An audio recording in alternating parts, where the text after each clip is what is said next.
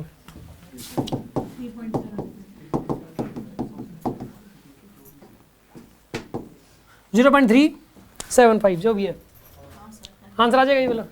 मतलब भले ही शंट देख के आप ये मत सोचना शंटिंग यूज होगी इसमें, मतलब इसमें भी नहीं आया शंटिंग का कोई भी क्वेश्चन। मैंने इलेक्ट्रोडायनेमिक बुकलेट में नहीं डाला वो टॉपिक, ना तो पिछले कोई पेपर में आया ना इस पेपर में आया। 10 पेपर में रेयर आएगा, चांसेस कम है, ठीक है ना? क्या कह रहे हो? नीट में दे रखे हैं, हट गया नीट में से, ध्यान नहीं है तो हट गया यार, या फिर ये मतलब जो है ना आता ही नहीं, आएगा ही नहीं, ठीक है ना? ये बार देख लेना हट गया या है। अगर कोई ऐसी चीज होगी तो मैं करवा दूंगा आपको, ठीक है ना? कोई चीज छोड़ेंगे नहीं। सुनो आप, गो स्लो क्वेश्चन है। ए solid sphere of radius 4a and centre at the origin 2 charges -2q and 5q, ये है यहाँ -2q 5q अंदर है यार, ठीक है? Flux through the sphere is कितना हो जाएगा यार? 5q बाई एप्सिलॉन नहीं हो जाएगा यहाँ पे? इसी को xq बाई एप्सिलॉन से इक्वेट कर दो आप, x की वैल्यू 5 आ जाएगी इसमें, आंसर 5 हो गया। यार इसमें कुछ था ही नहीं यार, फिगर बना रखी है ना इसने। अच्छा फिगर हमने इसमें फिगर बनानी पड़ेगी बिल्कुल। एक चार्ज अंदर है और एक चार्ज बाहर है, तो अंदर जो एनक्लोज चार्ज है डिवाइड बाय एप्सिलॉन नॉट करके उतना फ्लक्स होगा, इससे इक्वेट करना है बस, ठीक है जी।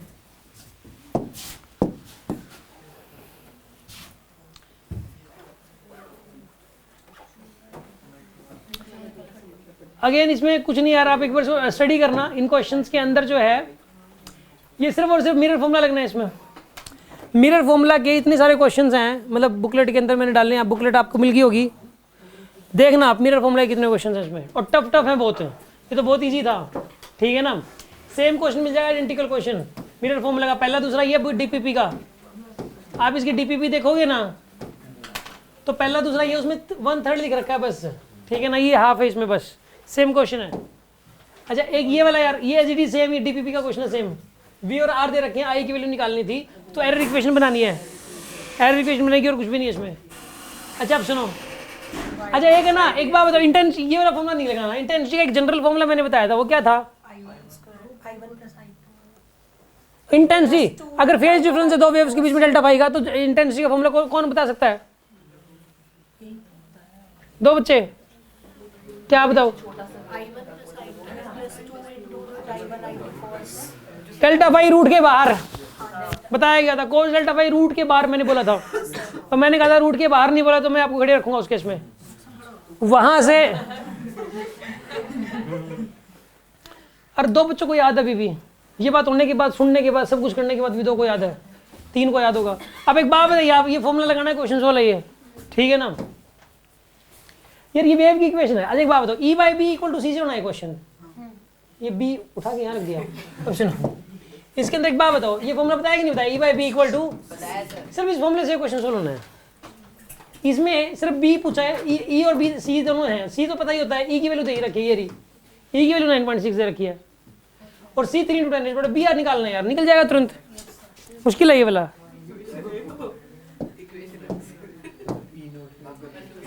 ये फिर से वो जोर गेट पे दे दिया इन्होंने, एज लॉजिक गेट पे मैंने बहुत सारे क्वेश्चन कराए, तुरंत हो जाएगा, इसमें वैल्यूज डालनी है बस, हो जाएगा तुरंत। ये रेडियस का फॉर्मूला क्या होता है? 3 फॉर्मूले होते हैं ना, क्या क्या होते हैं? बस वही एक ही है, इसी की जरूरत पड़ेगी बस, बाकी रहने दो। एम बी बाई क्यू भी लगा दो, क्वेश्चन सोल्व हो जाएगा। ठीक है, एम बी बाई क्यू भी लगाना है बस।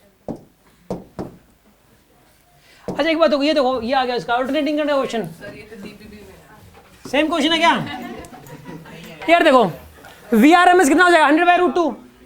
आई आर एम एस कितना हो जाएगा? 100/√2। फेज डिफरेंस कितना दे रखा है? π/3। यार ये पी एवरेज का formula V R M S into I R cos delta, भाई ये रेडिकल के डिब्बे बना के इसके ऊपर पता नहीं कितनी स्लाइडों में डाल रखे हैं।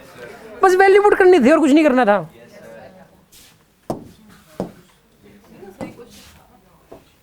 बीएलवी लगाना है, ये पता है कि नहीं बताया? बीएलवी, अरे तीनों को मल्टीप्लाई करनी है यार, और कुछ नहीं करना। बीएलवी के मैंने बहुत सारे क्वेश्चन लिख रखे हैं बुकलेट में ही। तो पता है सर जोर क्यों लगा रहे हो? अरे छुट्टी करो सर छुट्टी करो और जोर से। यस सर अब तो तुम्हें किसी भी चीज में सर करा लो। फिर से यस सर, मैंने बोला नहीं, कुछ पूछा तुमसे? देखो इसके अंदर find the current I mention in the diagram. यार हो जाएगा यार, सिमेट्री सर्किट है। अब तो करेंगे तो 4 4 2 2 2 4 और 1 5, 2 एम्पीयर करंट होएगा, एक ऊपर जाएगा एक नीचे जाएगा, तो 1 एम्पीयर आ गया यार। तो मन में ही कर दिया, हवा में ही हो गया, ठीक है ना?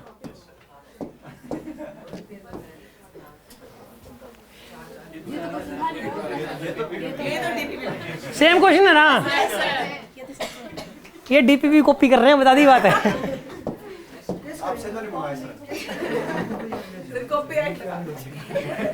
ये क्वेश्चन भी रखे, इन दोनों को मिला दो, एक 9 वोल्ट की बैटरी लग जाएगी यहाँ पे।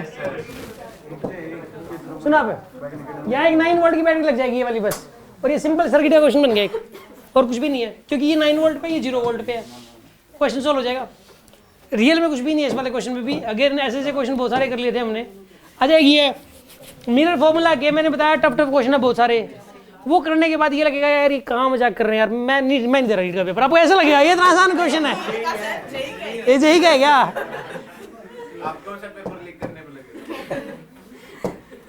फ्लक्स क्या होता था? ये E dot A, dot product करना है, फ्लक्स होता है E dot A, dot product करना है, क्वेश्चन सोल्व हो जाएगा, खत्म हो गया।